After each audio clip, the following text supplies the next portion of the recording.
The Pythagorean theorem shows how to calculate the distance between any 2 points on a grid. It explains the relationship between the sides of a right triangle. Imagine drawing a square on each of the 3 sides. The Pythagorean theorem states that the area of the square opposite the right angle is equal to the sum of the other 2 areas. The lengths of the A and B sides are easy to measure on a grid. The Pythagorean theorem allows us to calculate the length of the C side accurately. The square of C is equal to the square of A plus the square of B. Or to write this another way, the length of the hypotenuse is the square root of the sum of the squares of the other 2 sides. For example, if the 2 sides next to the right angle are 3 and 4 centimeters long, we can find the length of the third side by squaring the other 2 lengths, adding them and calculating the square root. 3 squared is 9, 4 squared is 16.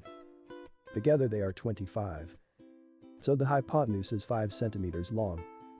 The theorem is named after Pythagoras, one of the most influential ancient Greek mathematicians. You can create videos like this one easily using Rakibul. The voice you hear now was automatically created from text notes in a PowerPoint presentation. Turn your lecture slides into narrated videos in 3 simple steps. Stop wasting time on recording audio, synchronizing picture with sound, and adding subtitles. Let Rakibul do all the boring tasks so you can focus on the content. For more information, check out Rakibul.com.